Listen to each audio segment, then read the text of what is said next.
자, 오늘 우리 9장을 마치는 것보다도 우선 5번째 나팔을 지난주에 마무리를 못했어요. 그래서 오늘은 5번째 나팔에 대해서 마치도록 그렇게 하겠습니다. 7절을 좀 한번 볼까요? 7절. 황충들의 모양은 전쟁을 위하여 준비한 말들 같고 그 머리에 금 같은 관 비슷한 것을 썼으며 그 얼굴은 사람의 얼굴 같고 이렇게 돼 있어요. 자, 지난주 이 황충은 무엇으로도 불리우는 거라 그랬죠? 메뚜기 또는 느치, 이게 다 같은 표현이죠. 그런데 오늘 7절에 보니까 이 메뚜기에 대해서, 황충에 대해서 아주 섬세한 묘사를 그려내고 있죠. 우선 관을 썼어요. 관. 그리고 얼굴은 무슨 모양 같죠? 사람의 모양 같고, 여자의 머리털이 있고, 이빨은 사자의 이빨, 또 철 호심경, 그 날개들의 소리는 병거와 말들이 전쟁터로 달려가는 모습 같다. 이렇게 이제 상세하게 묘사를 하고 있습니다. 그리고 이 메뚜기는 4월에서 8월까지 번성하는 기간입니다. 그러면 몇 달 동안이죠? 5개월 동안입니다. 그래서 오늘 본문에 보시면 9장 전체에서 이 메뚜기 떼가 5개월 동안을 사람을 괴롭힐 것을 예고하고 있어요. 그래서 이 5번째 나팔서부터는 우주, 천체, 별, 해달 이런 재앙보다는 이제 인간에 대한 재앙인데 그 재앙이 아직은 부분적입니다. 전체적이지 않고. 자, 성경을 좀 또 보십시다. 우선 오늘 이 황충에 대해서 3가지 정도로 접근을 좀 하겠습니다. 첫 번째, 전체에서 황충을 어떤 개념으로 다가서고 묘사를 하는가를 좀 봐야 될 것 같아요. 사사기서를 좀 열어주세요. 사사기서. 네, 1절서부터 저하고 좀 교독을 합니다. 이스라엘 자손이 또 여호와의 목전에 악을 행하였으므로 여호와께서 7년 동안 그들을 미디안의 손에 넘겨주시니 어느 나라가 등장을 합니까? 미디안이 등장을 하죠. 2절 시작. 미디안의 손이 이스라엘을 이긴지라 이스라엘 자손이 미디안으로 말미암아 산에서 웅덩이와 굴과 산성을 자기들을 위하여 만들었으며. 이스라엘이 파종한 때면 미디안과 아말렉과 동방 사람들이 치러 올라와서 시작. 진을 치고 가사에 이르도록 토지 소산을 멸하여 이스라엘 가운데 먹을 것을 남겨두지 아니하며 양이나 소나 나귀도 남기지 아니하니. 같이 한번 보죠. 이는 그들이 그들의 짐승과 장막을 가지고 올라와 메뚜기 떼같이 많이 올라와 그 사람과 낙타와 그들이 땅에 들어와 멸하려 하니. 아멘. 자, 우선 여기에 메뚜기 떼로 묘사된 군대가 어느 군대입니까? 미디안 군대예요. 이 미디안 군대는 이스라엘을 완전히 제압을 안 합니다. 전략적으로 항상 추수 때만 들어옵니다. 그래서 1년 내내 농사 지은 것을 싹 걷어가죠. 그러니까 추수 때만 되면 이스라엘 사람들이 곤혹스러워서 죽으려고 그래요. 이게 농사 해봐야 무슨 소용이 있나. 이때쯤 되면 또 미디안 떼들이 들어와서 다 걷어갈 텐데. 그런데 오늘 5절을 다시 한번 띄워주시겠어요? 이런 표현이 있어요. 5절에 이는 그들이 그들의 짐승과 장막을 가지고 올라와 메뚜기 떼같이 많이 들어오니. 자, 여기에서 메뚜기 떼같이 많이 들어온다 그랬어요. 그래서 이 미디안 군대를 통해서 드러내고 싶은 메뚜기 떼의 초점이 뭡니까? 많다 합니다. 5절을 다시 한번 띄워주시겠습니까?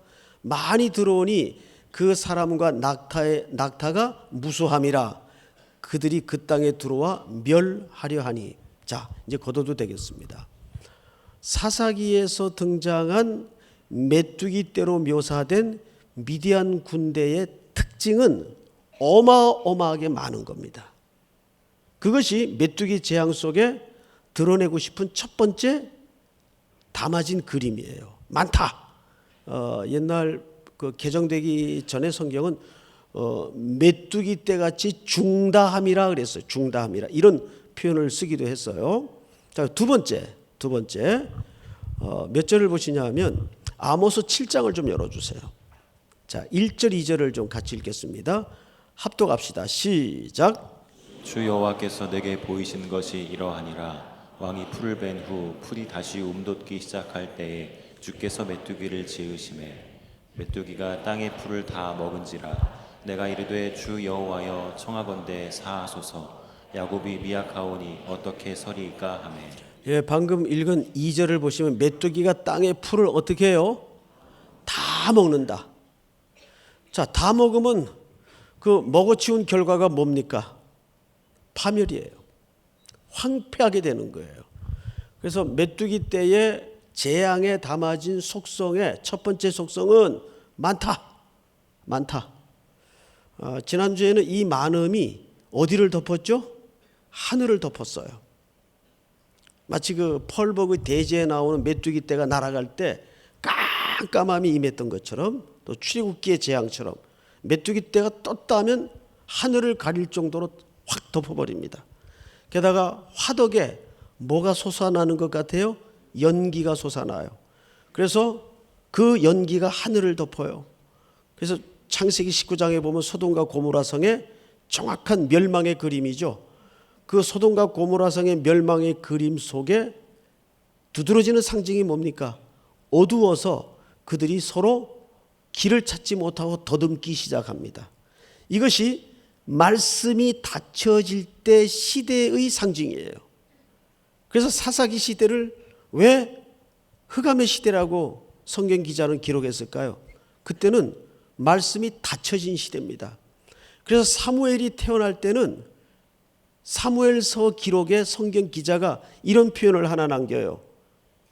이때는 말씀이 희귀하던 때라.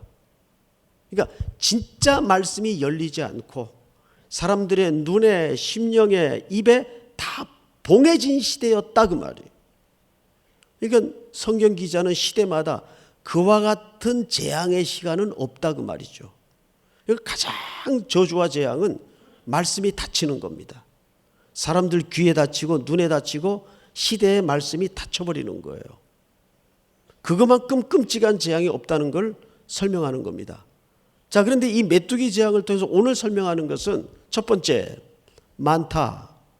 두 번째는 그들이 떴다면 초록 색깔이 없어집니다. 다 갈가치웁니다. 그래서 파멸이 돼요. 마지막 세 번째로 나훔서를 좀 띄워주세요. 4장 나훔서가 안 뜨나요? 제가 혹시 또 본문을 잘못 준 것 같습니다. 나훔서를 그냥 제가 읽어드릴게요. 내가 네 상인을 하늘의 별보다 많게 하였으니 너치는 메뚜기를 얘기하죠. 날개를 펴서 날아감과 같고 네 방백은 메뚜기 같고, 너치의 다른 표현입니다. 메뚜기 같고 너의 장수들은 큰 메뚜기 떼가 추운 날에는 울타리에 깃들었다가 해가 뜨면 날아감과 같으니 그 있는 곳을 알 수 없도다. 그러니까 어떤 때는 메뚜기로 부르고 어떤 때는 너치로 부르고 어떤 때는 황충으로 불러요. 그것은 마치 이런 것과 같습니다. 우리가 애벌레로 부를 때가 있고 누에로 부를 때가 있고 나비로 부를 때가 있어요. 맞죠? 그러니까 그 생물의 상태에 따라서 부르는 호칭이 같지 않아요. 조그마한 인간을 애기라 그래요. 또 청소년이라 그러죠. 성인이라 그러듯이 상태에 따라서 호칭이 달라요. 어떤 때는 너치, 황충, 메뚜기.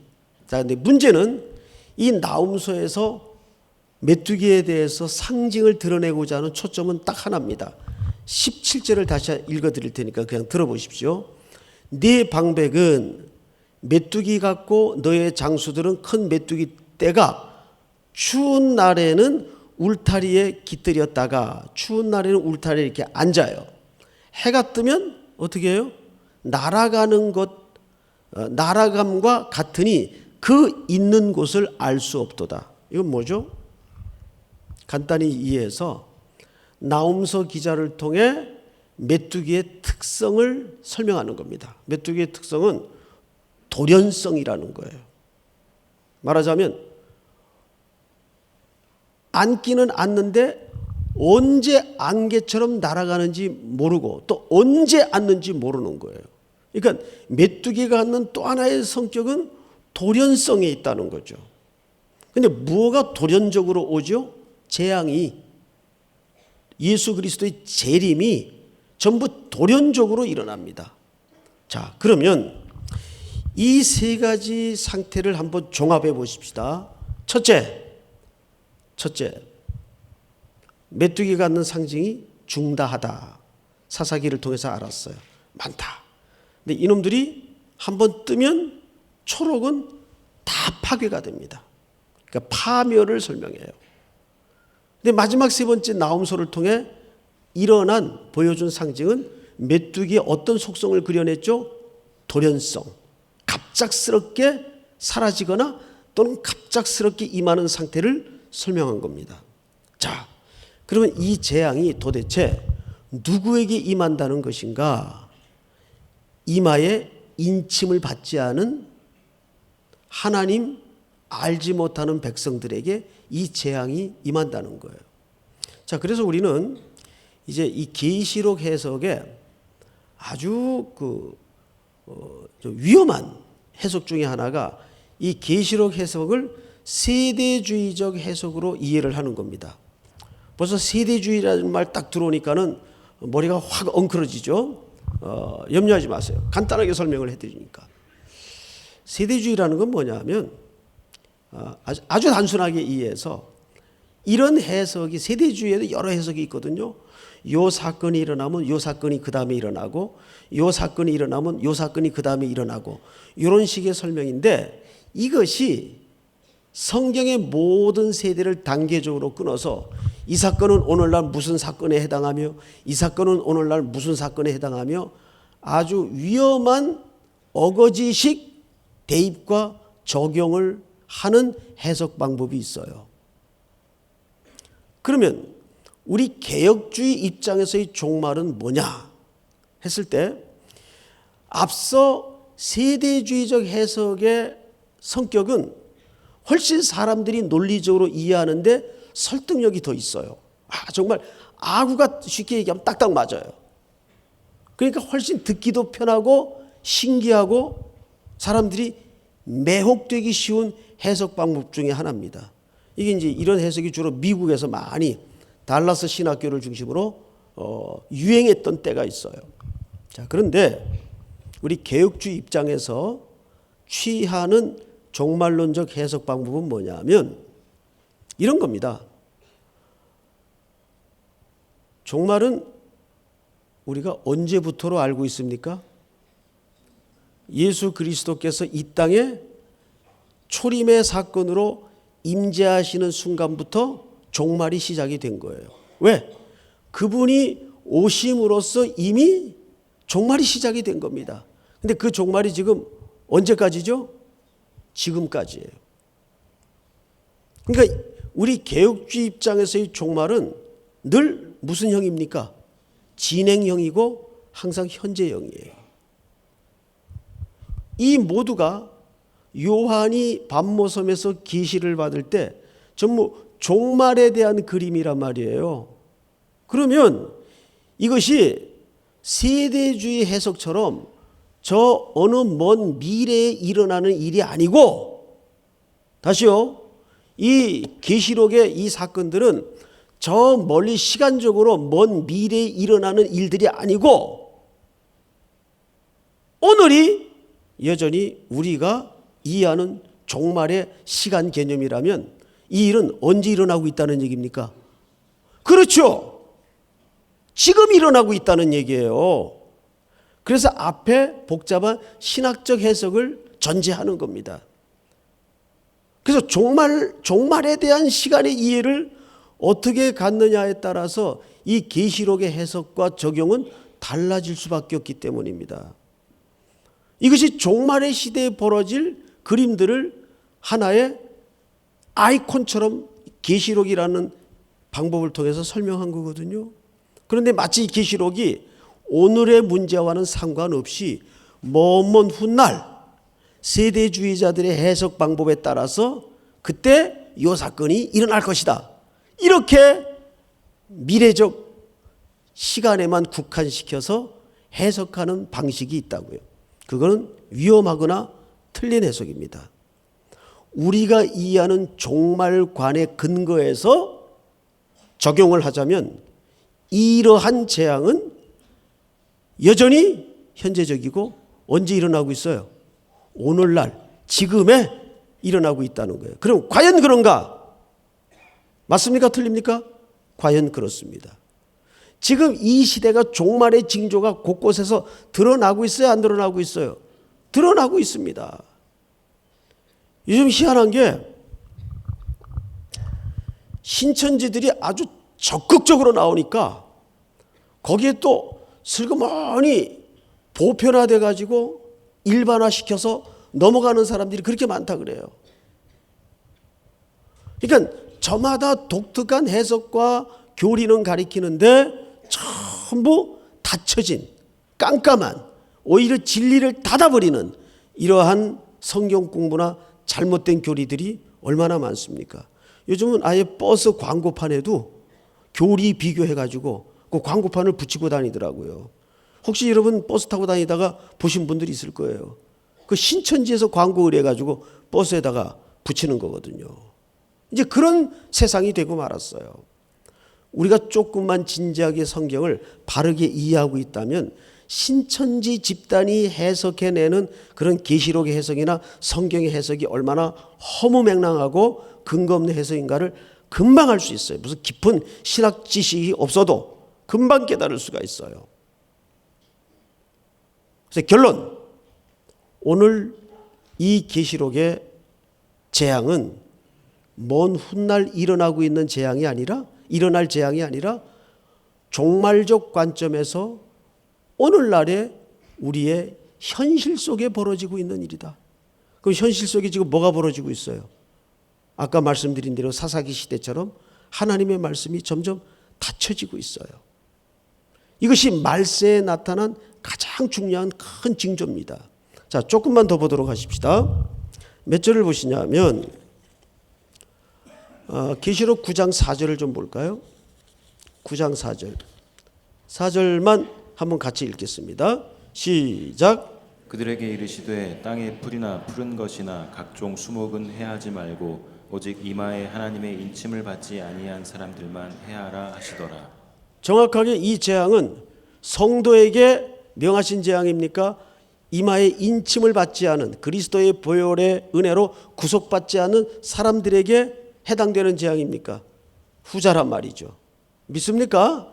그러니까 이 재앙은 우리에게 예고하시는 재앙이 아니에요. 자, 그런데 11절을 보세요. 11절 다시 한번 같이 읽겠습니다. 시작. 그들에게 왕이 있으니 무저갱의 사자라. 히브리어로는 그 이름이 아바돈이요 헬라어로는 그 이름이 아볼루온이더라. 이제 오늘 마지막 중요한 해석인데, 여기 보면 그들에게 뭐가 있어요? 왕이 있어요. 왕. 그들에게 왕이 있으니 무저갱의 사자라. 무저갱은 지난주 말씀을 드렸죠. 그랬더니 우리 청년들이 지들끼리 막 식사하면서 많이 먹으면 이 무저갱 같은 놈아 막 그런다 그래. 밥 많이 먹는다고 무저갱이라 그러지 마세요. 이건 성도에게 성도끼리 쓰는 표현이 아닙니다. 그런 걸로 싸우지 마세요. 자, 무저갱의 사자라. 그래 놓고는 히브리어로는 뭐예요? 히브리어로는 그 이름이 아바돈이요 헬라어로는 그 이름이 아볼루온. 이 아볼루온이라는 말에서 무슨 말이 나오냐면 아폴로란 말이 나와요. 그러면 아폴로라는 말의 뜻이 뭔지 아세요? 파괴자, 파멸자 그 뜻입니다. 근데 누구에게 왕이 있다는 거, 이런 왕이 있다는 거예요. 인침을 받지 않은 자에게. 이마에 그리스도의 보혈과 구속으로 인침을 받지 않은 자들에게 이 왕이 있대요. 이 왕이 뭡니까? 오늘 말씀의 제목이 뭐죠? 배후 세력이에요. 여러분, 우리에게는 항상 배후 세력이 있는 걸 아십니까? 여러분들의 배후 세력은 누굽니까? 예? 이거 대답 못하면 문제 있죠? 여러분들의 배후 세력은 누구예요? 예수 그리스도예요. 그런데 사람은 중간지대가 없어요. 그리스도의 통치 밑에 있지 않으면 세상의 왕의 통치 밑에 있게 되어 있습니다. 오늘 그 실체를 성경 기자가 밝히는 거예요. 그들에게는 왕이 있대요. 그런데 그 왕의 이름이 파괴자예요. 이게 사탄이 갖는 속성이에요. 그래서 메뚜기 재앙의 속성 속에도 그 때들이 한번 떴다 지나가면 캄캄함이 임하고 그 결과로 어떻게 되죠? 초록이 보이지 않을 정도로 전부 파괴되고 파멸되는 겁니다. 오늘 인칭을 받지 못한 자들의 생의 결말을 이렇게 말해주고 있는 거죠. 이 세상의 원리에도 보면 그대로 이 의미가 적용됩니다. 자, 그런데 성경을 조금 더 찾도록 하겠습니다. 에베소서 2장을 띄워주세요. 다 같이 두 절을 읽겠습니다. 시작. 그는 허물과 죄로 죽었던 너희를 살리셨도다. 그때 너희는 그 가운데서 행하여 이 세상 풍조를 따르고 공중의 권세 잡은 자를 따랐으니 곧 지금 불순종의 아들들 가운데서 역사하는 영이라. 우리도 그리스도께 구속되기 전에는 어느 권세 아래 있었습니까? 공중의 권세 잡은 자를 따랐으니 곧 지금 불순종의 아들들 가운데 역사하는 영이라 그랬어요. 영이라. 자, 여기에도 보면 분명히 무슨 세력이 뒤에 있어요? 배후 세력이 있어요. 제가 교도소에 교도 총 관리하는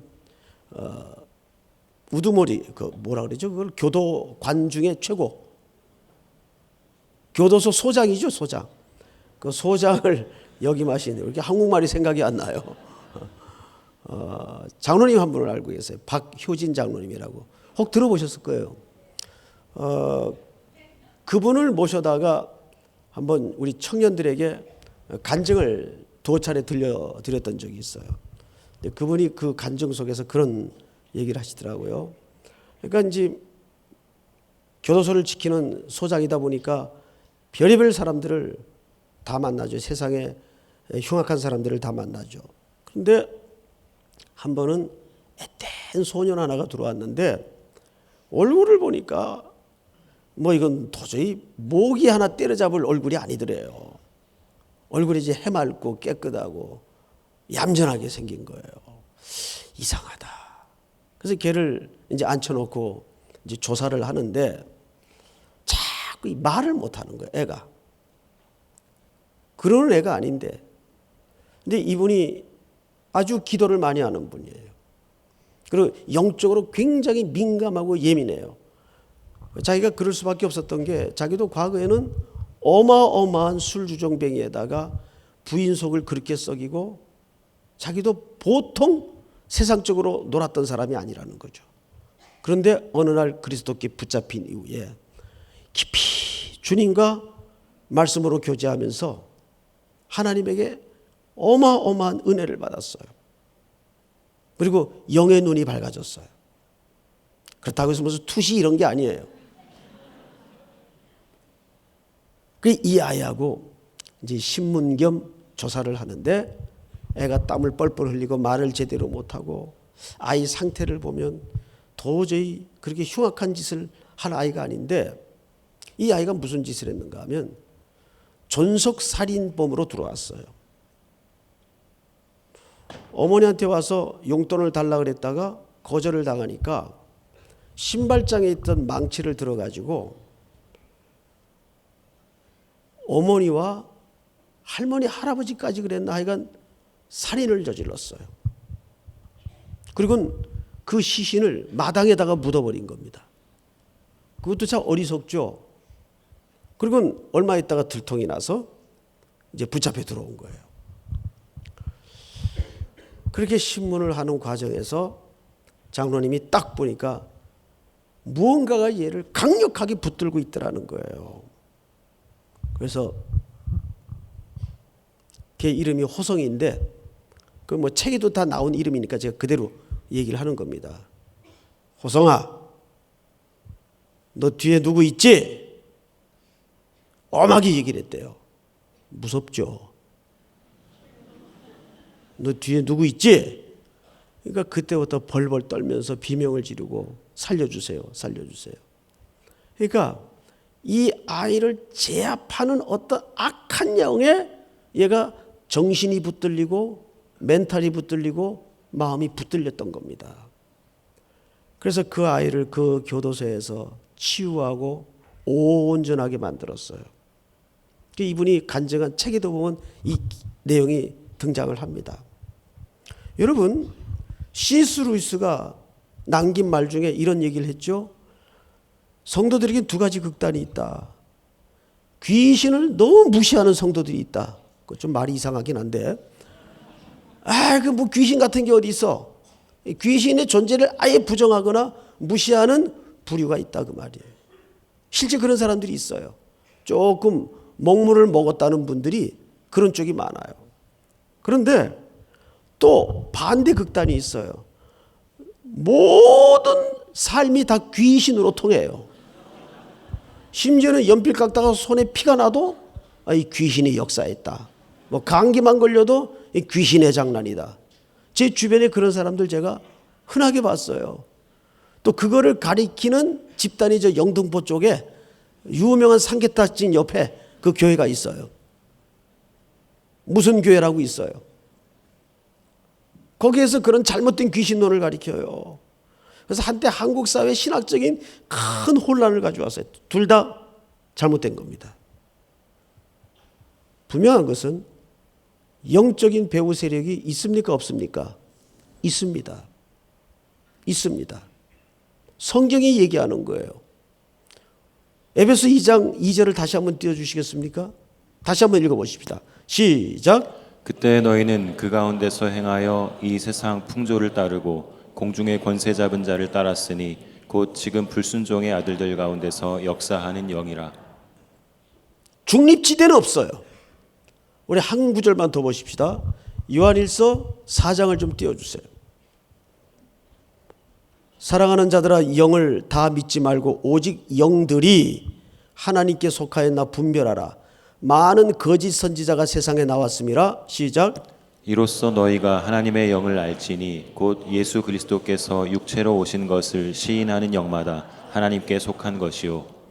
예수를 시인하지 않은 영마다 하나님께 속한 것이 아니니 이것이 곧 적 그리스도의 영이니라. 오리라 한 말을 너희가 들었거니와 지금 벌써 세상에 있느니라. 시작. 자녀들아, 너희는 하나님께 속하였고 또 그들을 이기었나니 이는 너희 안에 계신 이가 세상에 있는 자보다 크심이라. 아멘.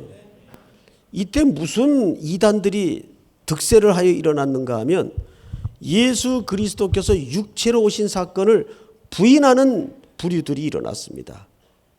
소위 영지주의자들이라는 그노시즘에 빠진 사람들이었어요.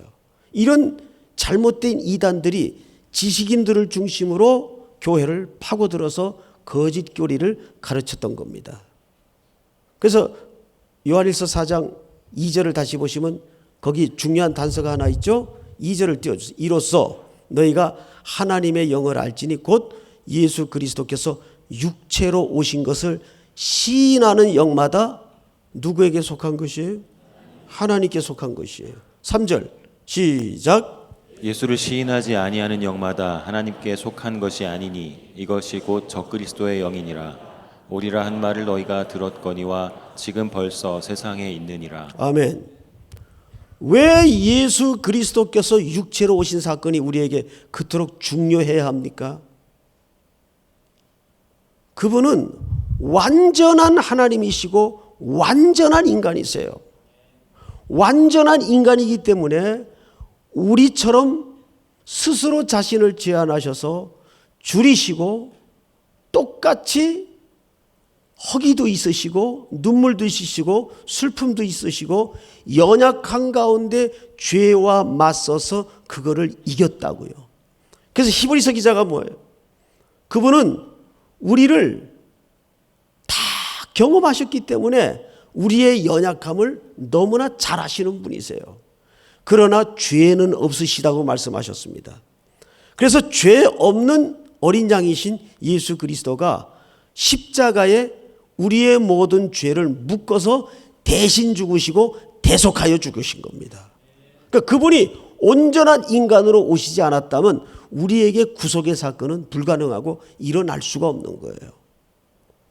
그런데 시대마다 예수님이 육체로 오신 사건을 부인하는 부류들이 이단 가운데 무수히 일어났습니다. 지금도 많고, 그죠? 그것은 영적인 의미지 이렇게 그냥 치워버리는 사람들이 또한 일어나기 시작합니다. 왜 이런 현상이 일어날까요? 진리에 대해서 견고히 서 있지 못하기 때문에. 그래서 요한계시록 기자가 일관되게 이 드러내고 있는 그림을 통한 재앙들은 먼 훗날 일어나는 재앙들이 아니고 여전히 우리의 현실적인 삶 속에서. 그래서 계시록 서론 시간에 강조했던 바가 뭐예요? 계시록은 가장 현실적인 책이다. 기억나시죠? 계시록은 먼 훗날 일어나는 어떤 예고편 정도가 아니란 말이에요. 끊임없이 우리 현실 속에서 일어나고 있는 재앙의 그림자를 대비하기 위해서, 그것을 피해 살도록 하기 위해서 써주신 중요한 러브레터입니다. 가장 그리스도의 사랑이 절절히 담아있는. 그래서 이 계시록은 어린 양과 신부인 우리가 혼인잔치의 완성으로 끝나는 책으로 마감이 됩니다. 왜? 이 속에 그 사랑이 결국은 하나님의 본심이었기 때문입니다. 오늘도 그 사랑의 역사적인 순간을 향하여서 또 한 주간을 뚜벅뚜벅 걸어가는 복된 은혜가 있기를, 진리에 붙들리는 한 주가 되기를 축복합니다. 우리 다 일어나십시다. 주께서 주신 동산에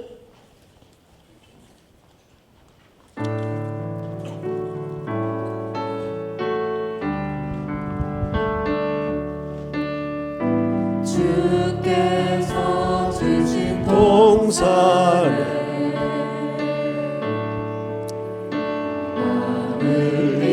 흘리며 씨 뿌리며 내 모든 삶을 드리니 날 사랑하시는 내 주님께 비바람 앞을 가리고 내 육체는 쇠잔에 져도 내 서른 삶을 드리니 내 사모하는 내 주님께 끝에서 주님을 맞으리 주께 드릴 열매 가득하고 땅 끝에서 주님을 배우리 주께 드릴 노래 가득하고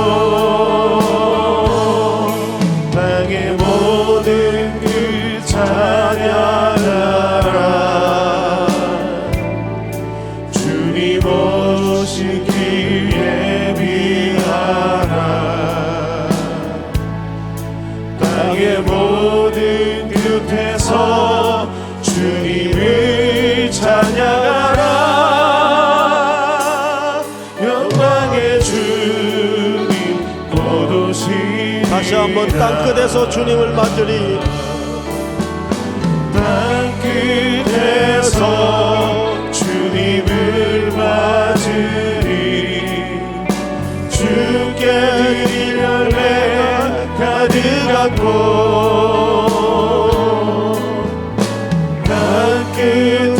곳에서 주님을 배우니 주께 드릴 노래 가득 않고 땅의 모든 그 찬양하라. 주님 오실 길 예비하라.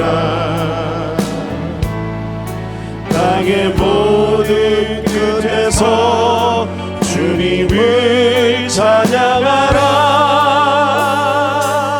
영광의 주님 오시리라. 우리 옆에 선 분들에게 또 이렇게 좀 격려하고 인사하실까요? 한 주간 승리하십시오. 말씀대로 사십시오. 말씀을 따라 사십시오. 인사 좀 하세요. 우리 한번 기도하겠습니다. 한 두 가지 제목을 좀 같이 나눴으면 하는데요. 이제 곧 3주간의 특세가 앞으로 다가와 있습니다. 진 개편 이후에 처음으로 맞이하는 특세입니다. 그리스도 예수의 좋은 일꾼이 되라. 이번 특세 3주를 통해서 한 해를 잘 정리하게 하시고 2017년도 내 개인에게 주시는 비전도 발견하는 제목을 응답받도록 도와주시옵소서. 특세를 위해서 기도해 주시고 또 강사님을 위해서 또 한 주간 오늘 주신 말씀처럼 어떻게 내가 살아야 될 것인가, 무엇으로 보답할까, 한 주간의 삶을 또 자신들이 만나야 될 일들, 처리해야 될 일들, 감당해야 될 사명들 놓고 우리 한번 주여 부른 다음에 통성으로 한번 다 같이 기도하십시다. 주여, 하나님 은혜를 진심으로 감사합니다. 오늘도 우리들에게 귀한 말씀을 주시고